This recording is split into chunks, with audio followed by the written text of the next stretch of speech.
week's Voice Party is brought to you by IOPvideo.com. We're all stuck inside and content is king right now. So if you want to create some content, have some video shot, advertise your small business, start a podcast, whatever, check out IOPvideo.com. We do it all and we will do it all for you. IOPvideo.com. We make things look pretty. So yeah, man. Hey, welcome. Right now we're gonna. I mean, we can start, and if they can hop on as they go. Yeah. I just I want to introduce you to the crew. Go ahead, guys. Introduce yourselves.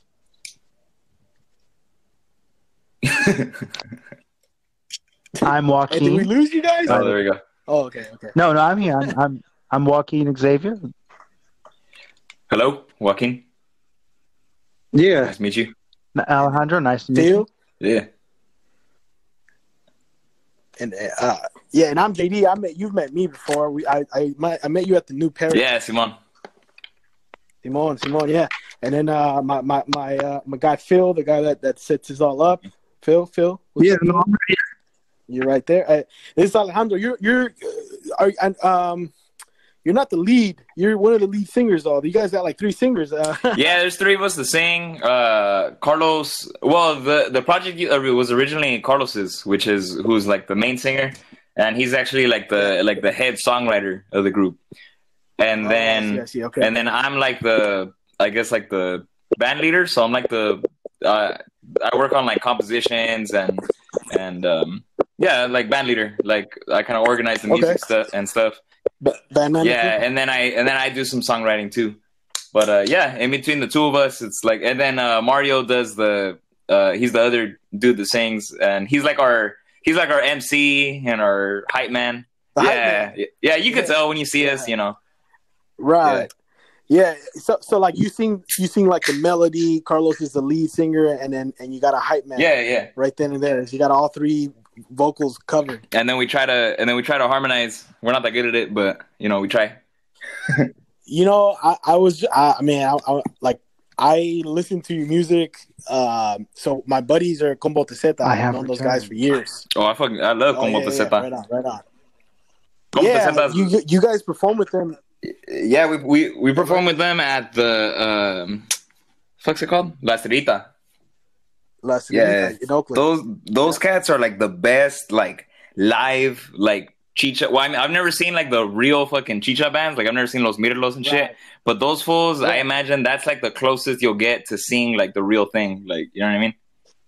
You know, I've known those guys since high school, and I've wanted to get them on the podcast for a long time already, but they're hella shy. That's what I don't like. You know, I don't like. That's why I don't understand. But it's like, and they're super passionate about the music, and I always go see them. But I saw that you guys performed with them at Oakland, and I remember clicking on your page, on your Instagram page, and I checked out your music, and like I became a fan right away because what do you guys classify yourselves, man?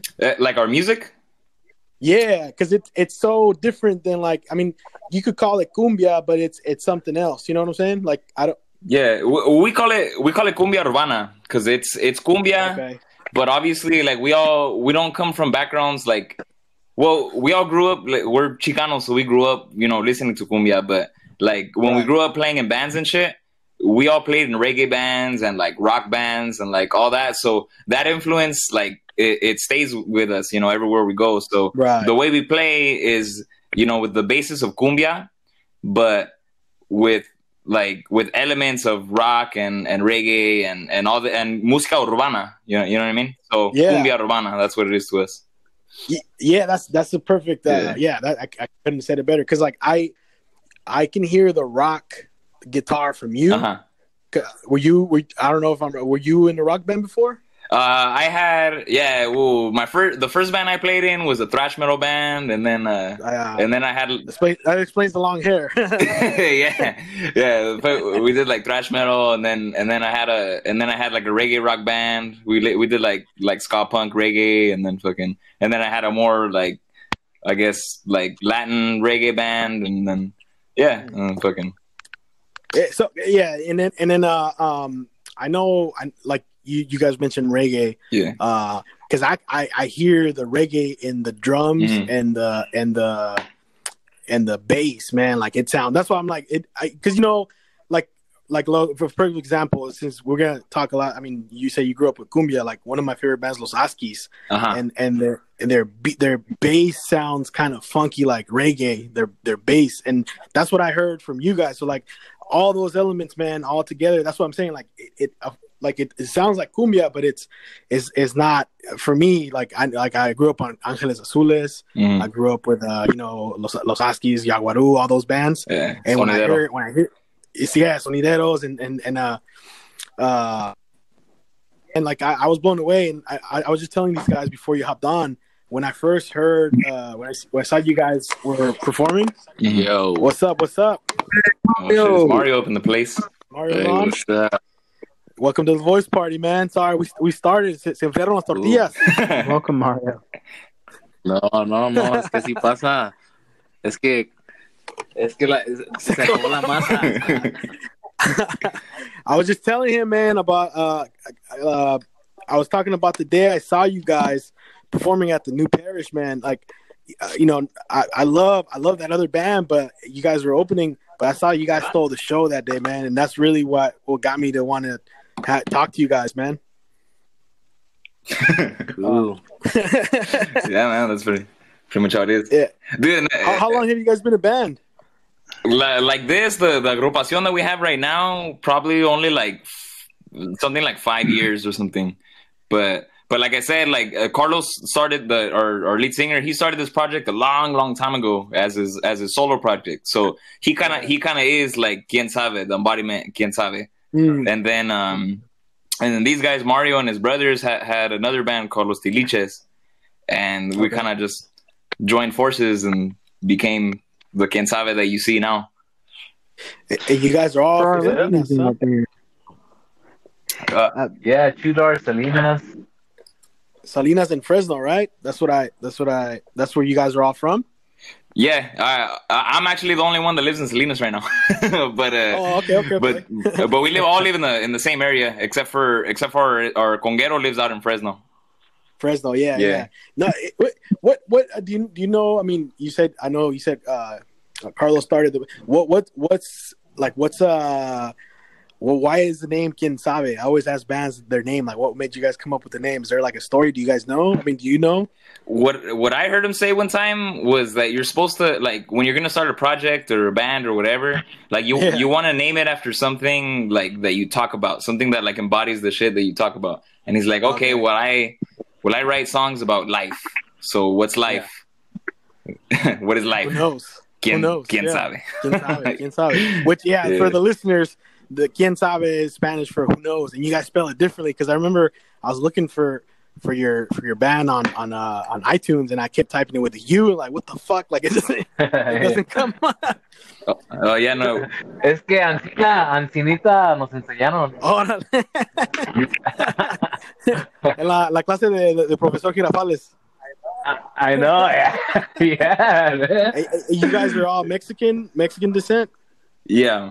Yeah. We're all actually from Michoacán. All our families. No way. What part of Michoacán? La Costa. La Costa. Okay. Well, my family's from my Simon. Oh, okay, cool. Yeah. Actually, my dad's from. It's called like Huicheramo. It's close. Oh yeah. It's pretty close to yeah. No, I think I got family there. Where you just the one you. Oh yeah. Yeah. Right. Pues allá todos son familia, güey. Son familia. Yeah, hey, Carlos can't get on the line, but we're gonna see if we could. Can you guys see? Can you hear him? See. Let me see. He's trying to join forces. Hello. Is that Carlos? Hello, this is Carlos. Hey, Carlos. Hey, Carlos. Yeah, what's up, man? Welcome to the voice party, man. Welcome indeed. Yeah, man. We've been interviewing musicians, artists of all kinds, and I I'm the only one from this crew that has seen you guys perform, and I showed one of our co-hosts your music, and he told me that he's heard the song. Joaquin, you still there? Oh, no, I was saying it sounds like a song I heard before. Like it sounds like you ever hear music that could be totally new, but then you're like, man, this sounds familiar. There's an element of this song. It feels like I've heard the whole thing before. And it was High Class. You know what I mean? Like I was just like, why? What is it about High Class that sounds ultra familiar? Did I hear someone blasting in a car? Did I hear it like it? You know what I mean? Like on the radio somewhere? What you know? I hope so. Because it sounds like I could turn on like Wild 94.9 and hear it. You know what I mean? Like that's how polished and how like crisp it is, and catchy it is. Like I solo poquito español, but it doesn't matter. Yeah, as long as the music moves you, man, that's what matters. Yeah, music is universal. High class. Yeah. I gotta ask for the listeners at home, and even for myself. I was a naughty fella today. I didn't do my homework, but I figured I'd just get the answer from you. What makes cumbia cumbia? Like, what are the unique things about that song that separate it from the rock elements in your music or the reggae influence? You know, what's that cumbia sound that we're listening to when we hear your music? What is that? It makes your booty shake. That's one of the little parts. It makes your booty shake. Cumbia's that booty shaking part. Well, so it's the rhythm. Yeah, the rhythm. So the basis, like the heartbeat basis of all our music, like I was saying, is cumbia. So like of that song, that rhythm, like to me, it's just like cha cha cha cha cha cha cha. That like the backbeat, that's cumbia. The bass line, that's cumbia. And then like the attitude of like the feeling of like partying, like that, because it's cumbia's dance music. You know what I mean? So like that's what makes it cumbia. You know, and then everything else, the guitar, like the rock guitar, and then the different, like the little hits and the drums, that's what makes it rock. You know what I mean? So I don't know. Yeah, the bass kind of lends itself, you know, like it gives it that kind of, like you said, like that, like something that you could hear on the radio. It has that nice little kind of like nice little beat. You know? I think that's what that cumbia kind of like guida and everything. And we mix the rock. And then you combine that with the production, like thank you for saying like how crisp it sounds, because our homie Sam Pura from Fremont, he produces all like metal bands and like hardcore bands and like shit like that. So this is like completely like out of his alley, but somehow he still managed to capture, you know, the sound and give it like it's, you know, it's and that's not a cover. That's something you guys wrote, right? Yeah, that's our song. That's your song, yeah. Because I know, like, that's the one thing I wanted to tell you guys, man. Like, I mean, I go to a lot of live shows and I see a lot of, you know, that's one of my favorite things, which is why coronavirus shit is over, man. So you could go to live events again. I know, man. Yeah, and, we're all losing our minds over here.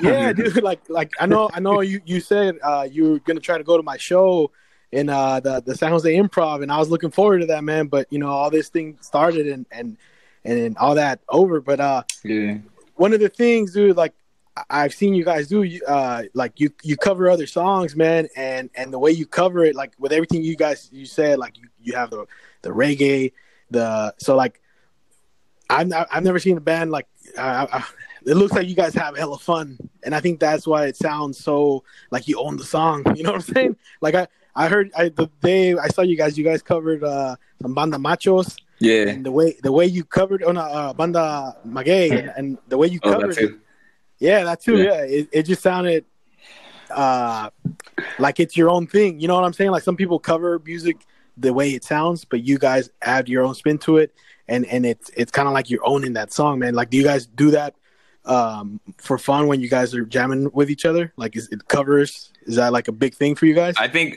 we just don't play good enough to sound like the original. we're not smart enough to fucking to capture the real essence of it. No, I mean, you know, that's what you want to do when you cover a song, right? You want to give it your own flavor, your own styles, and then you combine that with the energy of doing it live to make it special. You know what I mean? Otherwise, if you're just covering the same thing, you know, you might as well just be a cover band. Right.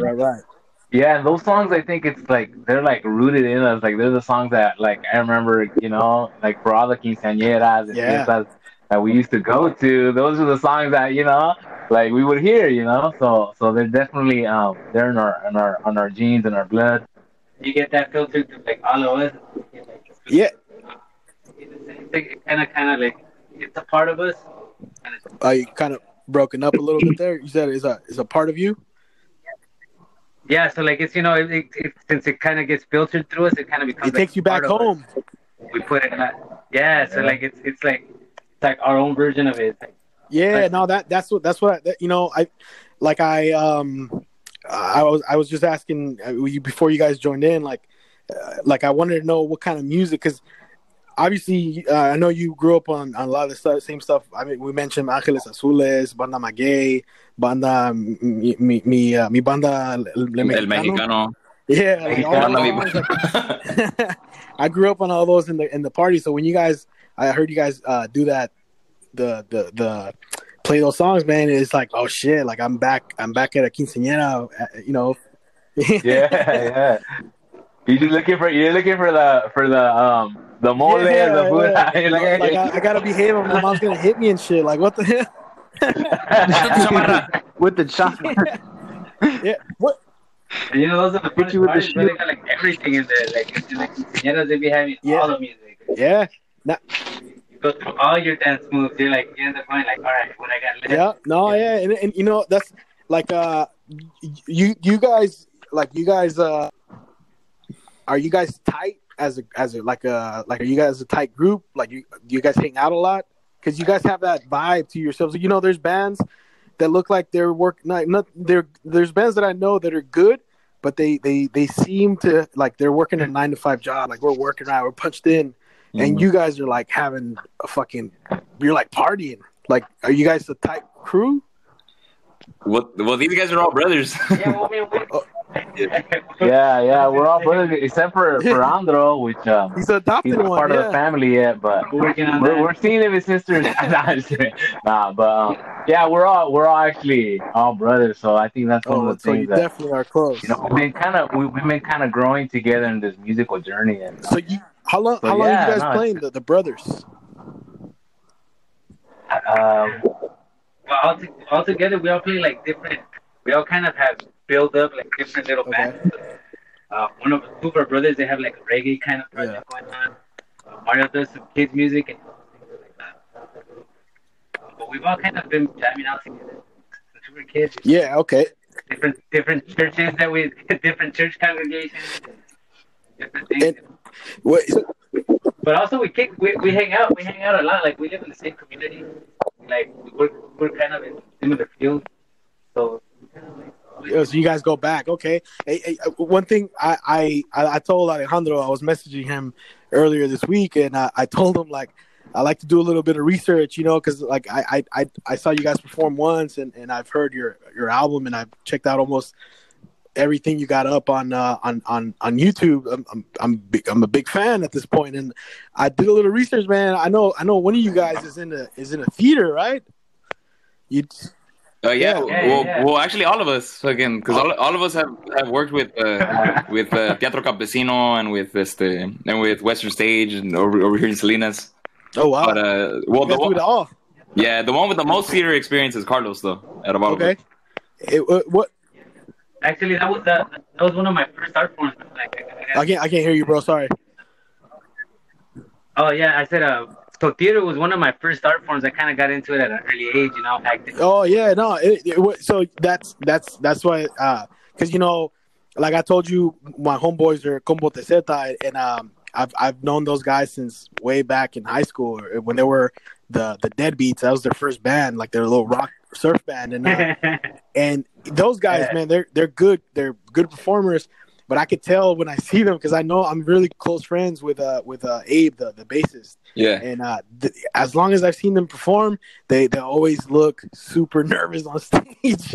Like of course they're focused. I asked him, like, "You're hella nervous?" So he's like, "Yeah." It's like, that's why I got to get high before the show and blah blah blah. And I can tell, like, that's what I'm saying. Like I know when someone on stage just looks hella comfortable. And now that you said that, I found out that you guys all do stage. Like that makes sense. You guys are in your element. Oh yeah. Well, I mean, we've all been on stage and shit. Fucking.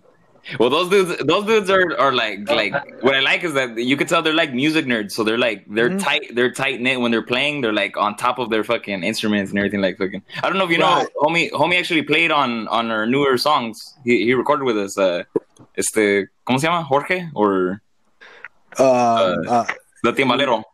Oh, timbalero, Johnny. Johnny, there you go. Johnny, yeah, he came in and he recorded some timbales on our songs on our newest song actually on Mata de Mota. Mata de Mota. That's the one I actually sent.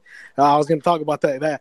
Mata de Mota, is that that's not a cover. That's your actual song. No, that's a cover. Yeah, that's a cover. Okay, that's why I wanted to ask because I get confused. But like I said, man, that when I heard that, I was like, you guys just own that shit. You know what I'm saying? But that's another thing because I just mentioned it about my boys. Yeah, I also heard you guys like to go on trips before you perform. Yeah, we like to explore, take a little journey. We're curious, like that's what does that do for you, man? Like, because I'm gonna be honest, man. The first time I ever performed stand up, I went with this comedian. We went on from Oakland to San Jose to a show. I was gonna perform with him, and I picked him up. And on the way to the show, this fool rolled up like 3-4 blunts, and by the time I got there, when I was driving, I was getting closer to San Jose. I felt like I couldn't move my toes. I was driving. So then I get up and I'm the zone, and I can't do it, man. I can't perform when I'm high. Like I start thinking about like I start fixing my shirt, like I feel like my shirt's riding up, and I start getting conscious. It's kind of finding that balance, like, because I think we've all been there when we're like, oh man, I think I have one of those. Man, like knowing yourself too, like, because like also sometimes you want to relax because if you practice things overly a lot, you want to take a little bit of the edge out, but like knowing yourself helps, and like we've kind of yeah. I imagine stand-up's probably way harder to do high though. Like, well, it's like I used to drink because I was so nervous before. I used to drink, and then one of my friends saw me performing, and he was like, "You got to stop drinking," because I would forget my jokes. I remember one time I was really drunk, and I before I started this joke, I asked him, "Did I tell this one already?" And they're like, "What?"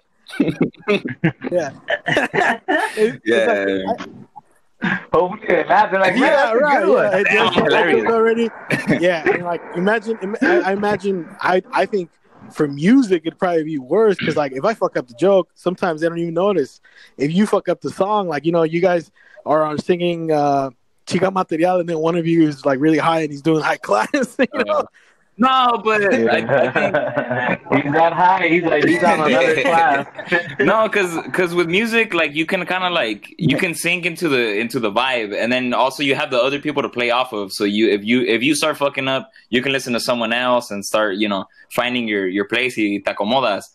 But I feel like with stand-up, you're up there by yourself, and then like if nobody laughs, you probably get all nervous and you get in your head and shit. Like that happened to me being high that day, dude. Like I've never been high on stage. That was like the only one, and here and there I'll get high, but that day it was. I remember. You're like, why is everybody looking at me? I remember. I was thinking in my head. I was thinking in my head, I think I'm having a heart attack. And then I just put the microphone away, and I got off, and I was like hella high and tripping, and I'm not used to being high like that, So like when I got off the stage, my boy said, "Why'd you say I think I'm having a heart attack?" I'm like, oh shit, I said that out loud. You were lifted. You were lifted. Like some other one. It happens, man. It happens to all of us, bro. I'm sure we've had our moments, bro, but like it's good, like for us, like Jandro said, like stand up, you're by yourself, like us. At least sometimes when I end up slip a little, I got the band. I never thought of it that way. Yeah. Back it up and support each other, Well, I don't smoke, but there was one time, when, like in the early days when I first started rapping, and I was in the studios, and someone was my first forgot time. to mention that he's a rapper, man. I'll send you guys some of his stuff. Oh shit!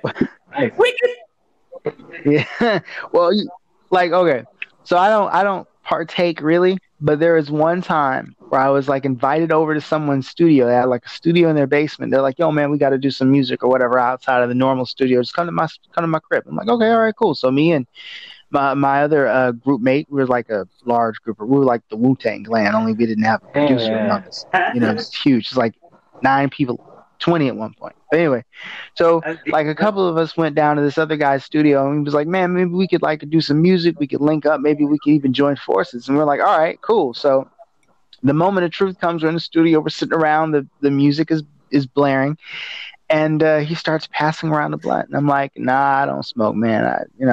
I've got asthma. I spent a whole bunch of years trying to figure out how to keep air in my lungs. I'm not about to like displace it with something else, you know." But somebody put like a wet towel, I guess, underneath the door of the basement, and before I knew it, hotbox. Like I got hotboxed crazy. Okay, I was so like out of my head. From what I was told, I didn't hear my verse back. I don't even remember much about like the recording session itself, but I was told that I didn't like that my verse was so incoherent that I had written that they couldn't keep it. I thought you were gonna say I heard I spit the most fire verse of my life. Die long. 8 miles.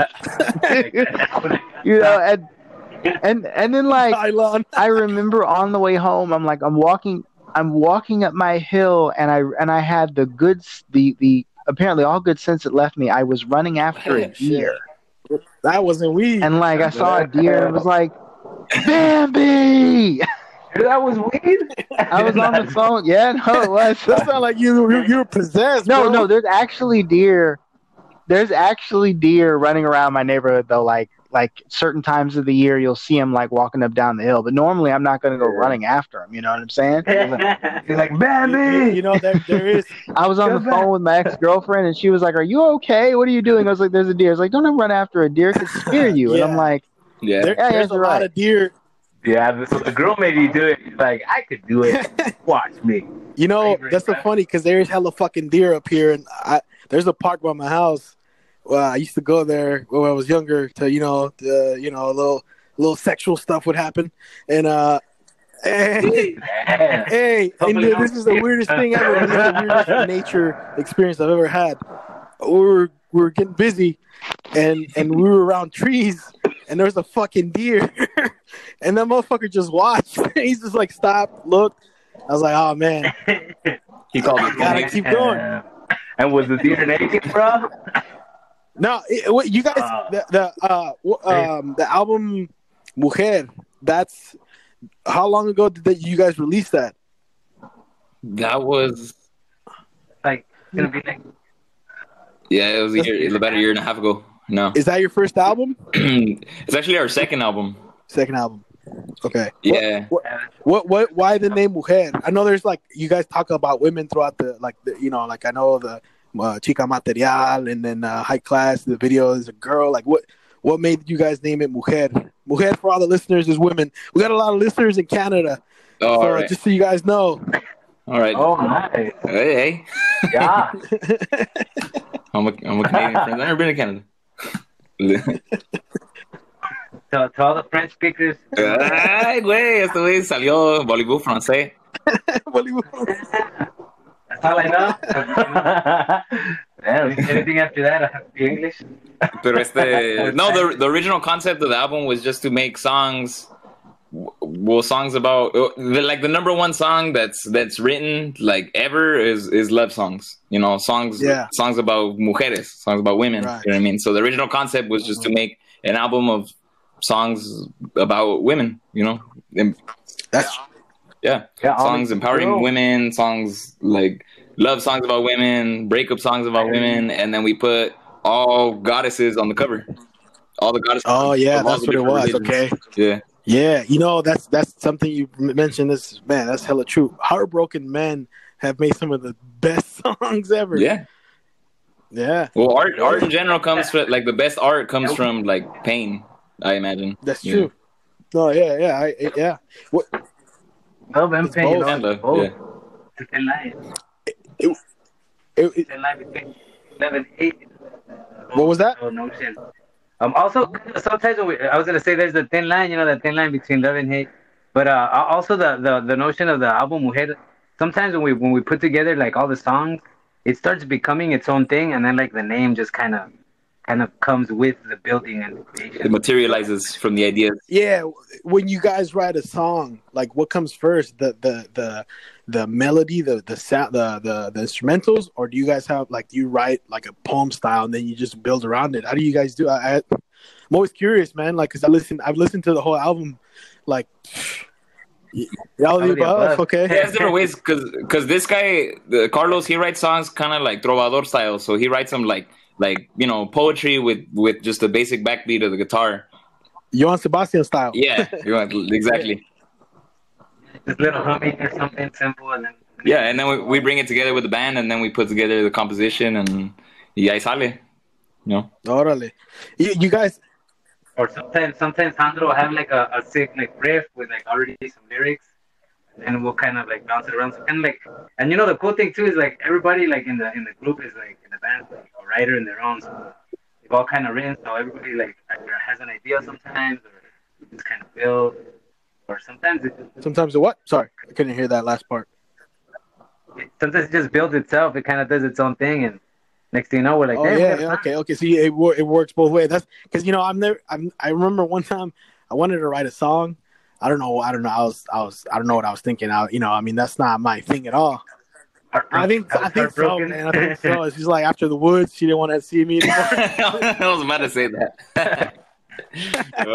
No, but like, when it comes to like, because it seems like a lot of work. Like you got to get the lyrics, and then you got to do the. I mean, as coming from someone that doesn't really, you know, I've never performed like the style of music you guys have. It seems like a lot going on because you got how many band members total? 6. And another thing that I want to ask you guys is you guys also you performed in Mexico recently, right? Mm-hmm. What? Yeah, we perform in Mexico. Like we try to get out there at least once a year. We usually kind of once a year make our way. Yeah, we've gone like 3 times so far, I think. And then one of those times we went to Colombia too for a little bit. Oh shoot! Yeah, I heard you guys got stuck in your flight over there, right? Was that something like that happened? Oh, we lost our flight in Tijuana. Fucking sucked. Shoot. Yeah, we lost our flight. We had like a whole day to just hang out in the airport and get to know the airport so well. Well, it's a crazy story. Actually, we got rescued. Because we got rescued. A friend ended up seeing us. He was there in Tijuana randomly. He's like, "Yeah, I got a hotel," and the people that were staying there, our family just took off. So we're like, he was dropping off his suegra. Dude, what happened was like we totally lost our flights and shit, and so like we couldn't get the money back. Like you know how it always says like get insurance. Yeah. And you're like, man, I'm never gonna miss the fucking flight. Right. So we didn't put insurance. So we got fucked. And then we're like, oh man. So then we had to cop up like prepare again. Oh fuck. But the next flight was until the next day. So we were there at 12 at night, like midnight. So the next flight was until the next day at midnight. Oh shit. Yeah, it was all bad. What was the story? What was the story when you guys were late? Oh, just we were at a homie's house in San Diego, and our friend in San Diego another friend was supposed to pick us up and drive us to the airport, and then leave our van like in Tijuana at her house. Yeah. But it didn't work out. Fucking people. Yeah, there was a bunch of road work. Yeah. Oh shit. Everything piled up. The perfect storm. Perfect storm. So then we're like waiting there, like we had fun asleep from like 12. And it was like 6 in the morning, bro. And like we had took shifts. We had all our gear, all our equipment. Hambriados. Yeah. Yeah, hambriados in the pinche aeropuerto taking turns. Like, I'm going to watch, you're going to take a nap. And one of those, dude, like I was already like all sad. Fucking, and one of those, my brother sees a homie that we know from all the way up here in Marshall, you know? And he was dropping off his suegra, and he was like, "You guys, what the fuck are you guys doing over here?" We like, "Oh, No se portaron. Yeah. Y se nos salvó, bro, el pinche Angelito del Ferrari, damn, that's a friend, man. You guys gotta name your next album after that guy. Oh hell yeah! We wrote a song about him and everything. Yeah, we already started working on something. No, he swept us up, dude. Like the fucking coincidence, like he just shows up and happens to have a suite at the, what was it, at the Marriott or at the fucking, was that what it was? Yeah, he had a suite at the Marriott, an extra suite. He's like, oh, I happen to have an extra room. The people that were there left it. Jeez. We went from rags to riches and then back to rags. And then you went to Colombia with the fresh powders at. Pura casualidad, güey. Hey, that's how was it? Like, cause isn't cumbia from Colombia? Yeah, that's the how is it performing there? Like, with the people there, like how was there? You know, how did they take you guys? It was surprisingly good. It was nerve-wracking. What part of Colombia did you guys perform? They love Mexico. In Bogota. Bogota. Oh, damn. Yeah.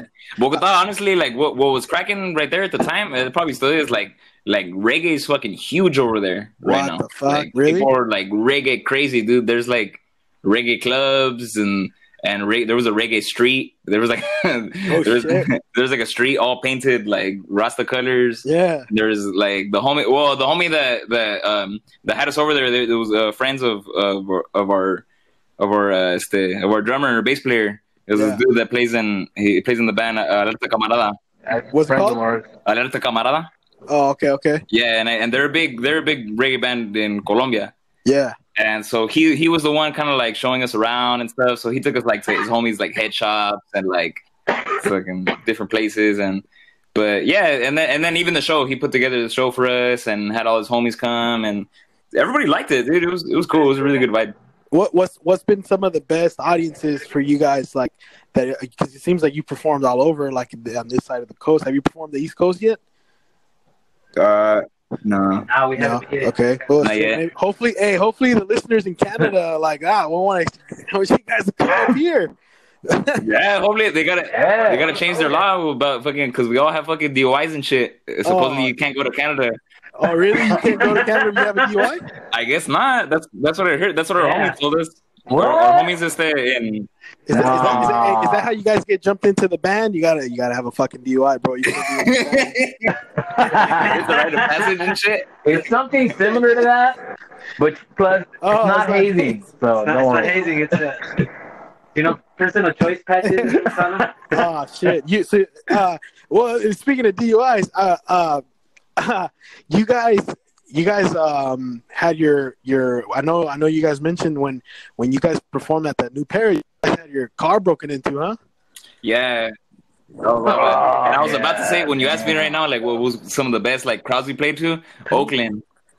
Oh shit! Really? Like the fucking some of the dopest fucking crowds, like other than Salinas, because Salinas, is all love. Right. Outside of Salinas, Oakland, except for the people who robbed our cars outside.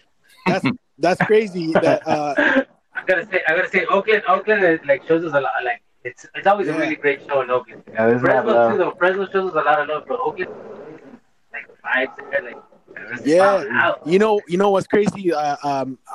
Like when I saw you guys were performing with La Misa Negra that day, I pictured it was all. I mean, of course, I pictured it was going to look like a house party with like all Latinos, but it was everything. Everybody was there, Oh yeah, that's the crazy thing. We're like the opposites because like I'm from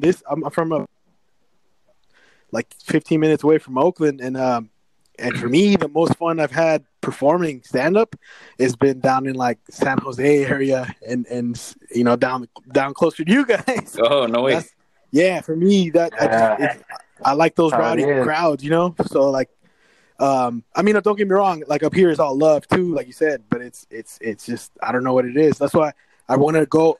It's different crowds everywhere, bro.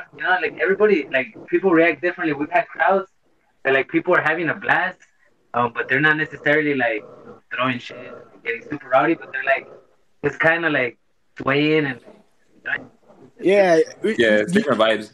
Yeah, for sure. No, and I mean, I anytime I get to go on stage, it's like a blessing. So I don't, I don't think about that too much. It's just I think about like like where would I want to go back to? You know what I'm saying? And that's man, I'm glad you guys say that because I want to take the whole podcast crew up to see you guys when you guys are when we can do this shit again. Yeah.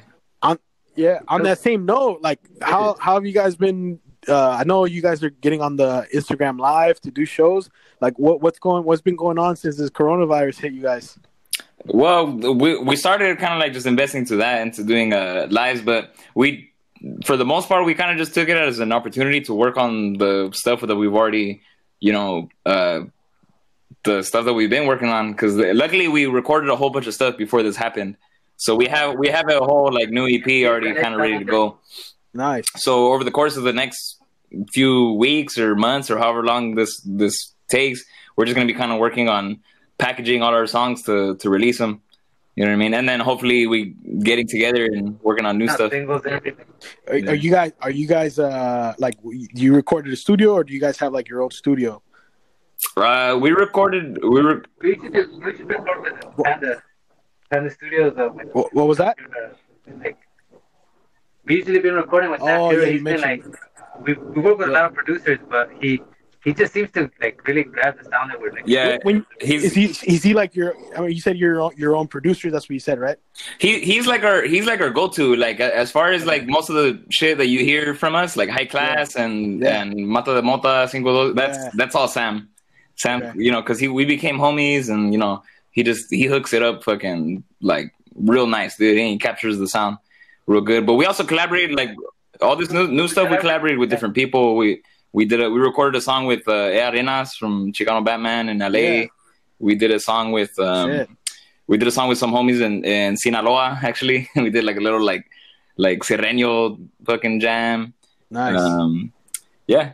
So, is it hard to collaborate with someone on what your final like product is gonna sound like? You know what I'm saying? Like, is it hard to trust someone else? Like, I mean, I know you said that's your. You got to be open, That's one of the things. Like when we went to Mexico City to work with Eric Canales, like we went out there and it was like we had the song. We're like, all right, we're gonna record this song and he's gonna produce it. And then at the end, he's like, he kind of just changed it, rearranged it. So we have to kind of just be open and trust him. It sounds pretty good at the end. That's because I know a lot of artists have like that's why. I mean, you guys you're not signed to anybody right now. You're independent.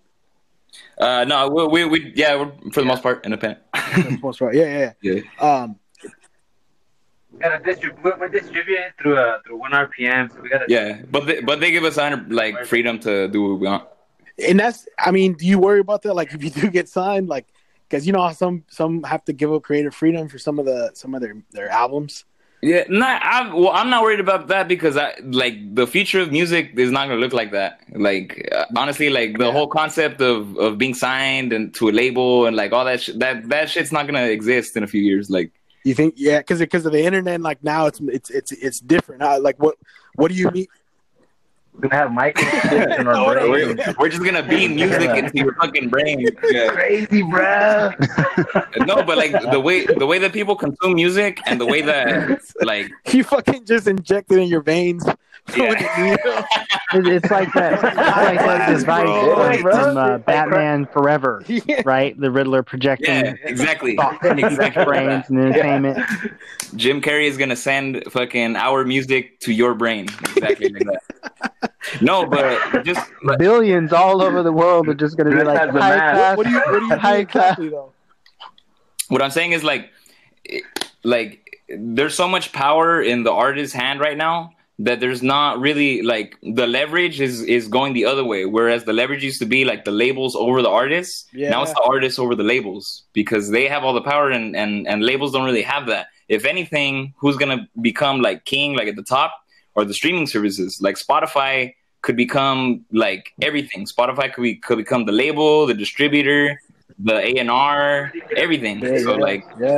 It's not really going to be the same kind of world that it was before. So that's not something really I worry about. I worry more about like getting paid. Yeah. As like independent artists, like there's been a lot of like headway that was made by a lot of artists, just in the Chicano music scene, like you said independent artists are what? A lot of people, independent artists. So like the more people open up those doors, like we're able to do a lot of the things that we do right now. I think kind of doing our own thing. And that's why it's important for people to go to the shows. What if I know that we're going to become big? Yeah, but people got to go to the shows. Like, yeah, like all the digital markets and the rounds, that's going to really flip over the music scene. But if you really want to, like, support the artist, which is what I'm saying what we're about, like, is like going to the shows and buying the albums directly from the musician. Go to the webpage, buy it from the webpage, or like from the show. Buy the guy lunch. Hey, bro.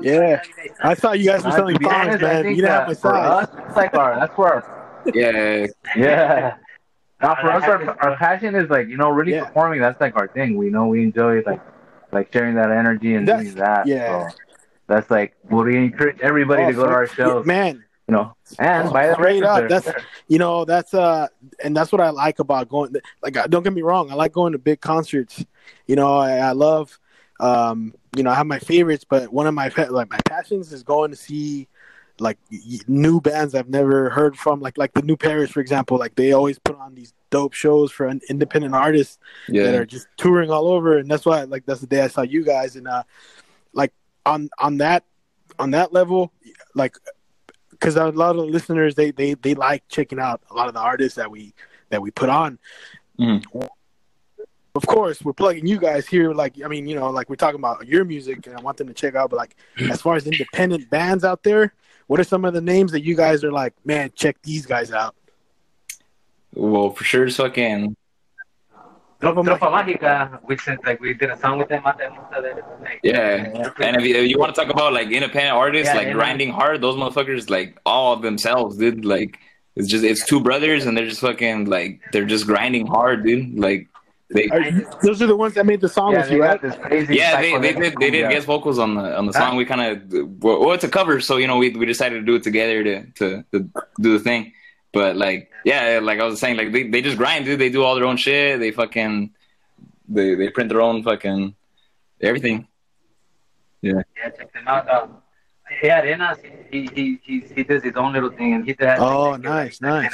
That's what I like, that you guys did the quebradita, but you made it your own, and it's like no trumpets. You gotta twist it up a little. Right here from our area, there's a couple of great artists. La Sofa Queen. What was that? What was the name? La Sofa Queen. La Sofa Queen. I think I've heard of that. Yeah. She's a rapper out here in Salinas, like fucking old school, like underground hip hop. You guys do a lot of collaborations with the artists down there, right? I know you guys work with El Gordo Mamon. Yeah, that's our homie. Yeah. Carlos made like 10 videos with him. Oh shit! Okay. Oh, is that the one where you're his uncle? Yeah, he's the tío. Yeah. Be busting out the little That's what I was like. This guy looks familiar. Okay. Yeah, cause theater. When I can't get on the stage, oh shit! So you're all full-time performer. And then yeah, bro, that's what I do. We like to entertain. You guys ever do like skits? Like, you guys film a skit, like any kind of skits, like for yourselves? Well, when we do... We're actually talking of making a funny like reality show. We're just talking about. Shit. Yeah. Because I've seen those skits where you play his uncle, man, and it's like I remember thinking like that guy, he looks like someone I know. I don't know who, but he looks like what like one of my tios that's like an alcoholic and shit.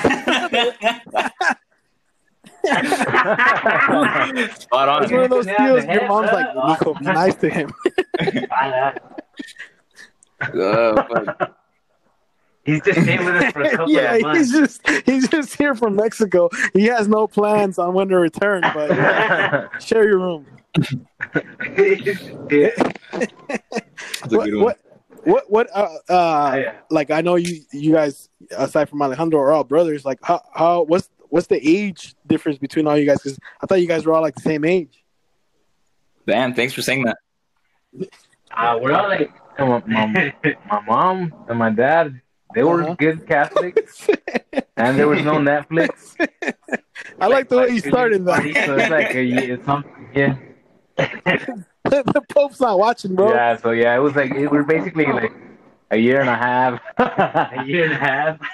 Yeah, being good Catholics, bro. We're like a year and a half split apart. Like Carlos is the oldest. Yeah. You're the oldest. Oh yeah, I'm the oldest. We range from 26 to somewhere in the late 30s. Oh dang, okay. Dang, it's like back to back kids, huh? like the Giants winning the World Series every other year.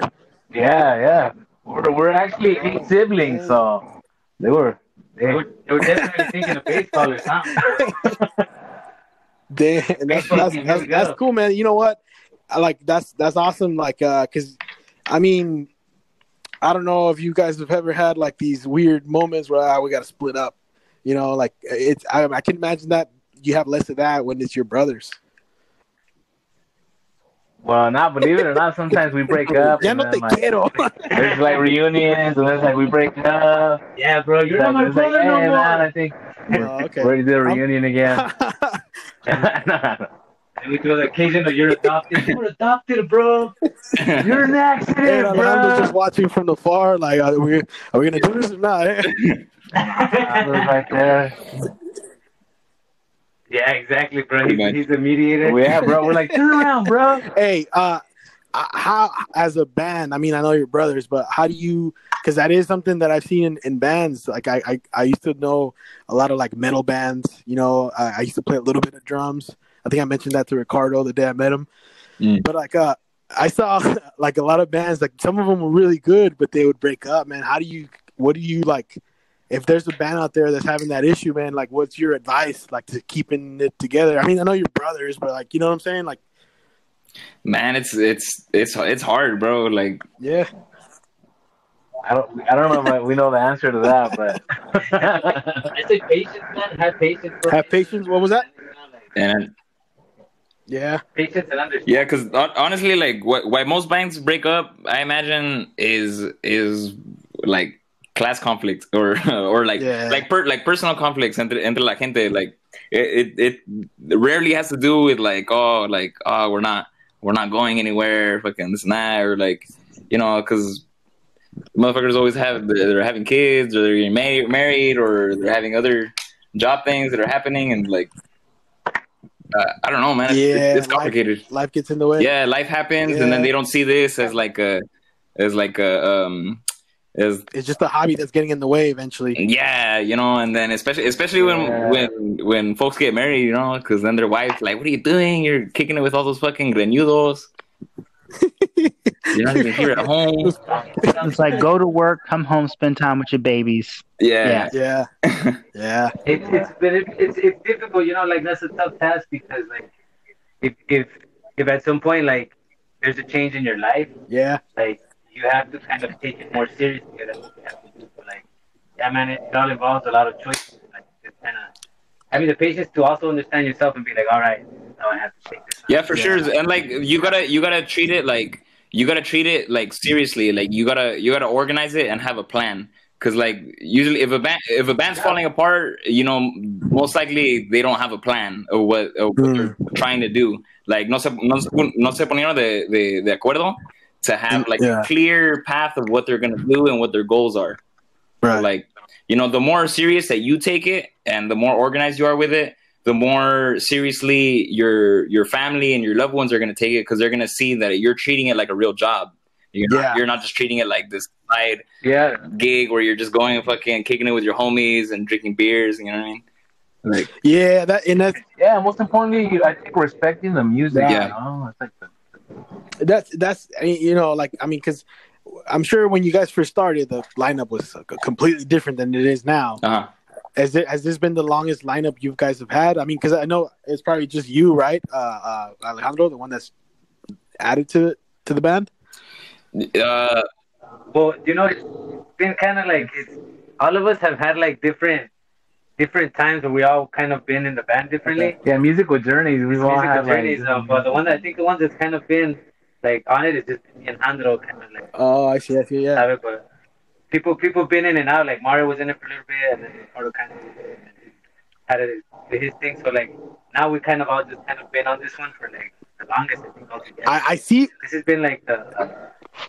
Yeah, because I see why the name Qiensave is like, hey, who's in that band, Qiensave? Pretty much, yeah. Fucking the joke before was like, hey, who's playing tonight?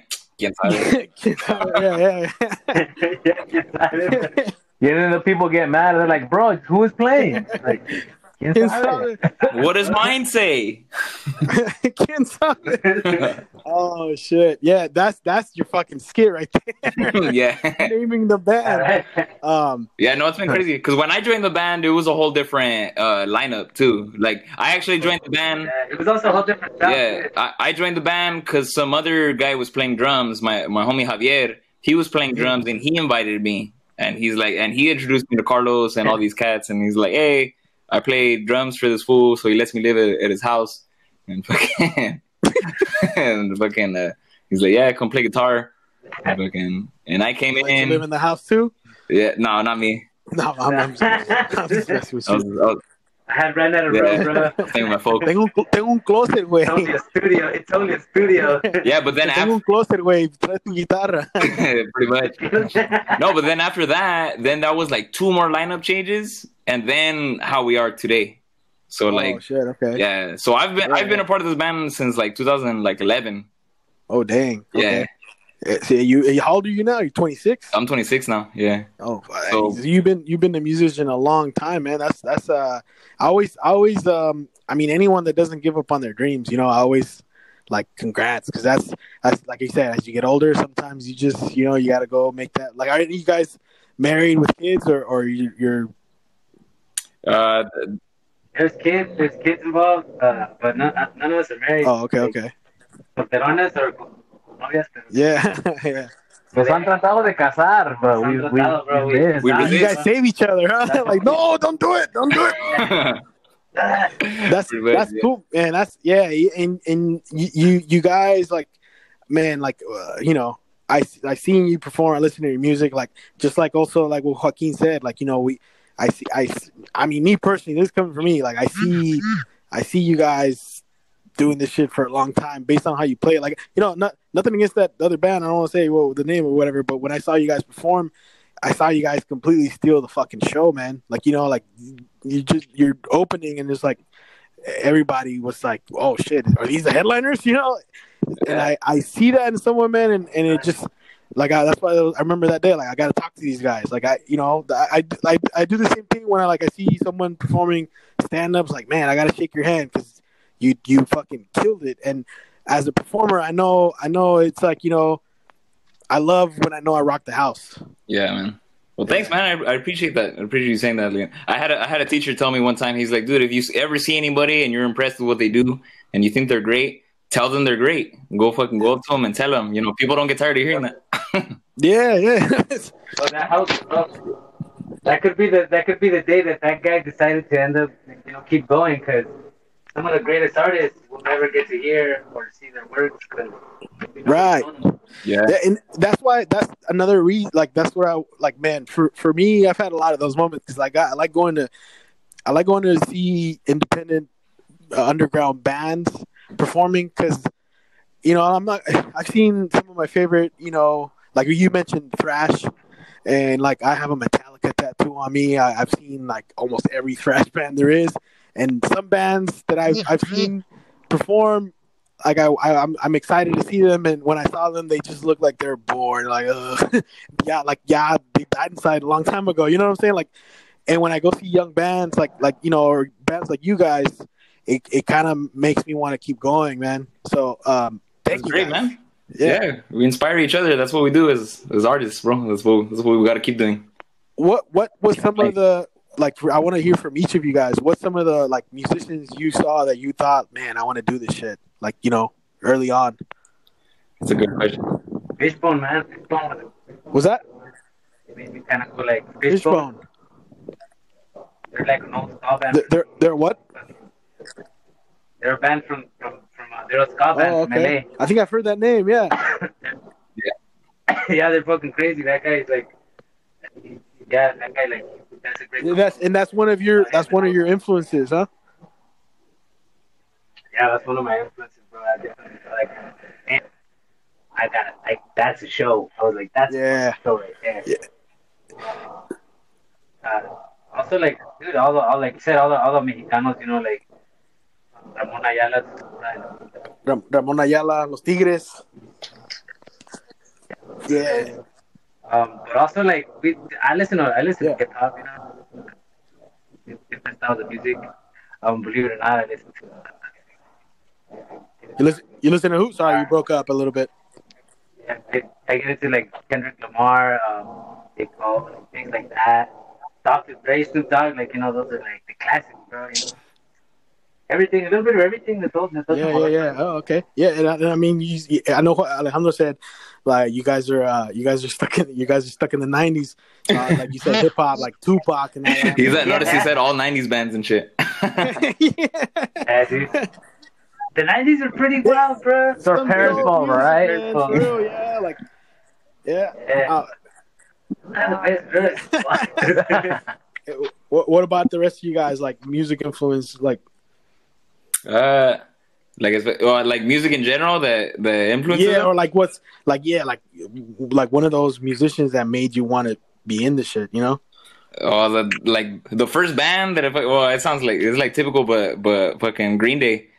Like, oh yeah. Honestly, like, dude, when I was a kid, I watched every single fucking. I had the video, like a fucking cassette of all the Green Day music videos, and fuck, bro, I would watch all of them, and I learned all the words, and I think how I like started learning how to sing, because I would just like I would sing along to, I would learn all the words, and I would practice singing like that, and try to make my voice like him, and like fucking, and that's what made me want to play guitar and like all that, bro. Like, so that I think is like my OG influence. But aside from that, it's just, you know, hearing my mom always sang in the house and stuff. Like, so like hearing fucking corridos and mariachi. She would play fucking tons of mariachi and old school group heart, basically, huh? That's all those music, like yeah.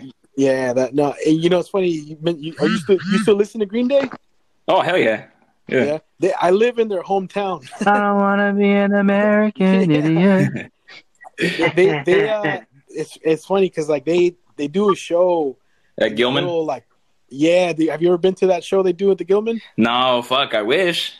One of my friends. I gotta play there, man. One of my friends is real tight with them, and every once in a while she'll post, because I live in the town they grew up in, like in Berkeley. No, in Pinole. Oh, Pinole. Okay. Yeah, that's where I live. Yeah, that's where they're from. Oh, yeah, okay. That's where they're from originally, and then I didn't know. Like, you know, I met a lot of people like, oh yeah, I went to school with them. Like, oh shit. And one of my friends, she posts, I guess she knows them, and whenever they come there, she's part of this email group. And next time that she has it, man, I'm gonna hit her up, because she says it's open as long as you go with somebody that's in their group. Like, anyone could go. Oh, hit me up, bro. I'm the one to go. I'm there. I'll be all fucking American. For real. Dressed like St. Patrick's Day, bro, in green shit. No. Be like super was that? Oh no, I said I'll be out. Stupid. Fucking get kicked out, and I don't know about that guy.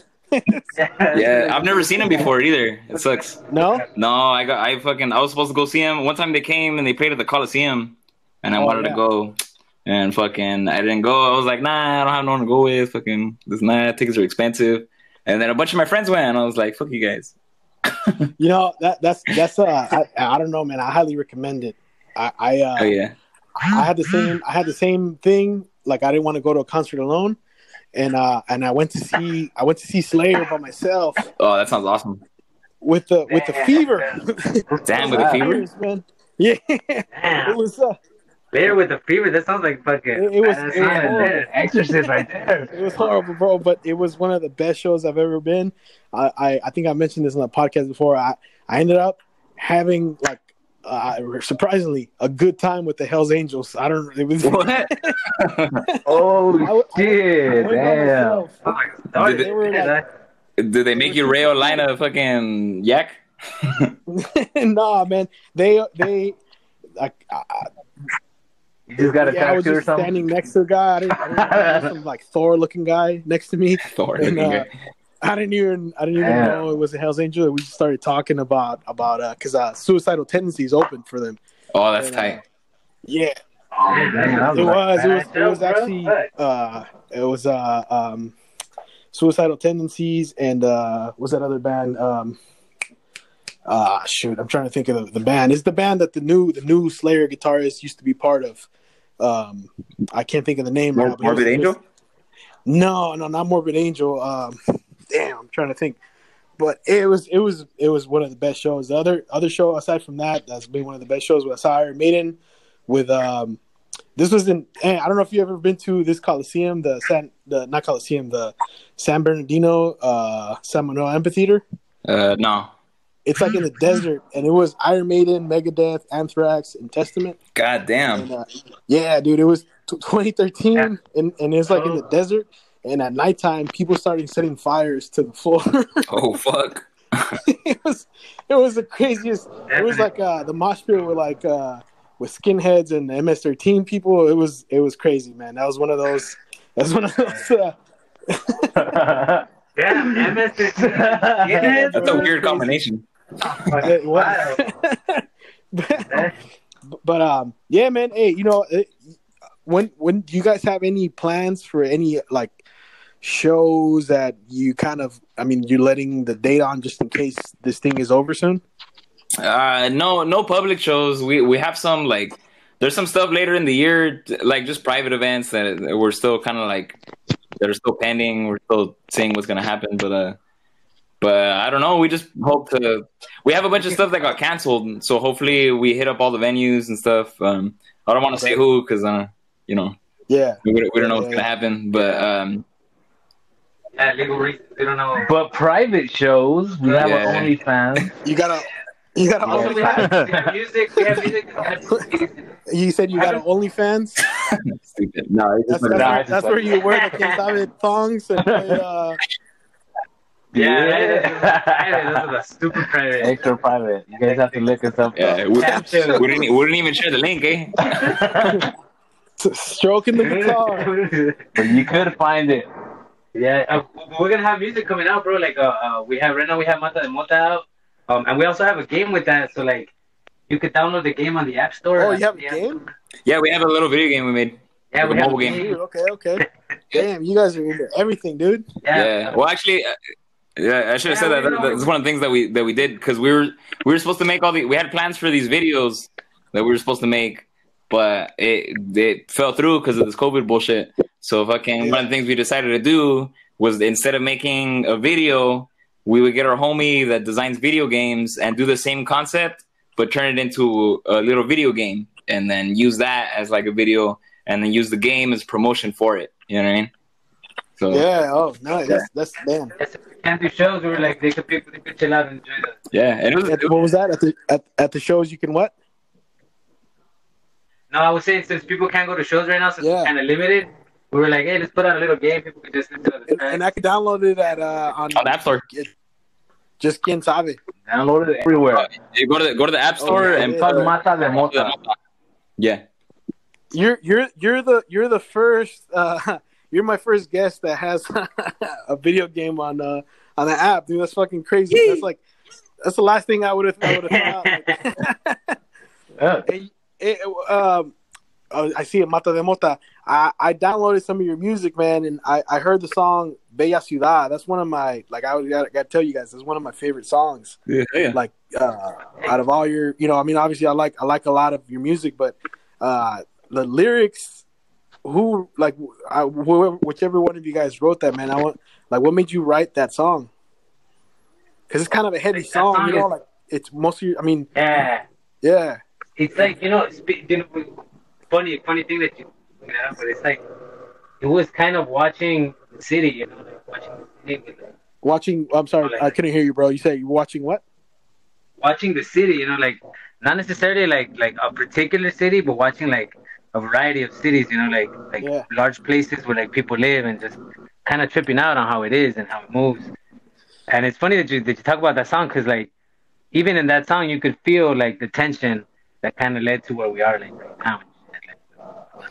So it's like a journal of all the things you guys seen in every city, like cities like Salinas or Oakland.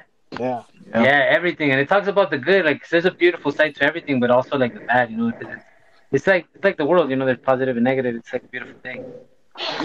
You guys talked about and that's what I mean. Like it's heavy. Like you know, I don't mean that also like just being dark, but like because you talk a lot about, you know, your beautiful things, and then like it went from that to you talked about like the un grupo de pendejos se suicidar. Like, you know, I thought of like all those cults.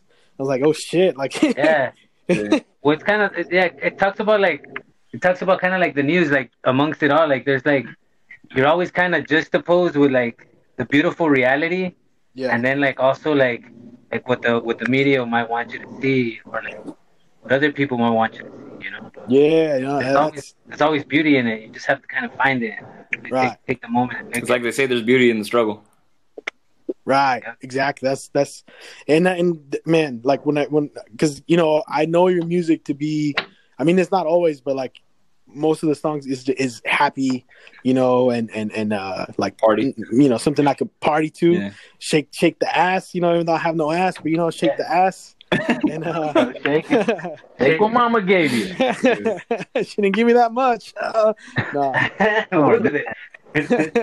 But that one is like this is some real shit, and it's like, hey, you guys went to some like, ooh, is that a newer song or is that the song? No, that's OG. That's old school fucking Carlos. That's from Carlos days. First album. Yeah, that's the first album. You can find out that first album. It's on SoundCloud, but you have to listen to the whole thing. Okay. It's not like broken down in tracks, but that one's like actually, it's kind of based off of the city, you know, like, yeah. Because like every album we have has like little themes. If you really like, once you listen to it more and you kind of pay attention to the artwork, it kind of points out a theme or something that's going on together. That's awesome that you describe it like that. Like that's what it's about. Because I have a friend. He's a painter in San Jose. He paints. He's you know, he's an artist, and one of the things he likes to do to get inspired, he goes to like rough neighborhoods. And he just kind of stands still for a minute, and I don't get it. He does a lot of drugs, but you know, he likes to stop and he's like, you hear that? And I was like, what? He's like, the sounds of the city, and it was like, what is it? Just people screaming and crackheads, you know? It's like, yeah, I don't like. I hear people. He's like, exactly. Yeah, well, it's crazy, dude. Like a city is like a living, breathing like entity, like. Yeah. All of it is existing like as one, and like fucking. And I'm sure when you're on drugs, that's amplified by 10. Yeah, yeah. The craziness, you hear the craziness of the place through the people. Yeah, for sure. Sometimes you could, but like once you like distance yourself, like, and like, it's almost like what your homie was saying. Like, you hear all the noises, right? But if you just kind of like try to like put it all back, it all just sounds like one thing. Yeah, like one thing. Yeah, one thing together. Wow, that's crazy. Yeah, dude, that's awesome, man. You, like, again, dude, I from the bottom of my heart, man, we thank you for coming on. Big fan of you guys for a while now, man. So I appreciate it. I hope we're doing, once this thing is over, we're doing voice party events, and hopefully, man, I look forward to having you guys on one of our shows. Yeah, hell yeah, yeah, that would be huge. Yeah, man, yeah, dude, because there's a lot of people that like your style of music, como te zeta, like in this area up here, there's a lot of people that really like that, you know, and it's gritty. It's not exactly the you know, it's cumbia, but it's something else. And whenever they perform up here, like, you know, there's a lot of people that are just discovering that style of music. Yeah. So I would love to book you guys up here for a show. Oh yeah. Where can people find you if they want to listen to your music, man? Go ahead and tell everyone where they can find your man. You guys can find us anywhere. You can go on Spotify, put Qiensave. You got to spell it without the U and with con B chica. That's a small V or small V. V, the V. Victor's V. Victor's V. I translated it. But fucking for all our friends in Canada, it's all one word, Qiensave, Qiensave. You find it on Spotify, on Apple Music. Look us up on Instagram. You can also go to Qiensave.com. Anywhere, man. Pandora. If you listen to Pandora. If you want to get MySpace. You want to get that old school kind of like that old album that might not be out there. You go to SoundCloud or YouTube. Sometimes you'll find it, but there's all kinds of cool stuff out there. You know. Yeah, man. Put it up. So the ones that you said aren't available. The ones you guys said aren't available, are they going to be available on iTunes? Oh, it's on SoundCloud. Yeah, some tracks. Okay. Yeah, sometimes some tracks we don't put up on iTunes. Some tracks are more like for like internal listening, more chill. Oh, okay. Yeah, okay. That kind of find those. Yeah, speaking of that, we actually have some vinyls in the Bay Area at a couple of record shops. So yeah, one set up with those. Whenever you guys have time to go out there and obviously using the safe precautions. Yeah. Using protection. All places. Yeah. All places. Our Bandcamp, we have a bunch of merch. Sometimes we come up with crazy ideas for merch and we post it up, and sometimes it's like crazy ass shit that we decide to like just. Yeah, you never know what we're gonna come out with. We make one of something. Qiensave thongs. Yeah. Gimp mask. Merch, sometimes we get excited with it. Yeah, we might put out some like crazy gas masks. Gas powered dildos. Anything. Damn. Don't give us ideas, man. So everything, you guys are available everywhere as long as you remember not to spell Quen without the U and Victor's V. Yeah. And Victor's V. Exactly, and one word. One word. Qiensave. Hey man, you guys, thank you guys for it, man. I hope we can do this in the studio once we open back up sometime. Sure. Yeah, I had a great time talking to you guys, man. Thank you again for coming on. Thank you so much. This for a long time. Thank you guys. Thanks, man. Likewise. Thank you. Out there, if you don't know, now you know. And if you just found out, what was that? No, for sure. If you don't know, now you know. And if you just found out, tell a friend. Yeah, it doesn't get better than that, man. Hey, thank you guys for listening to The Voice Party. Qiensave checking in with us. Hey. We're out. Ain't nothing but a voice party. Hey. You guys take care. All right, guys. Have a good one. Stay safe. Too. Bye. Take care, guys. Amazing musicians.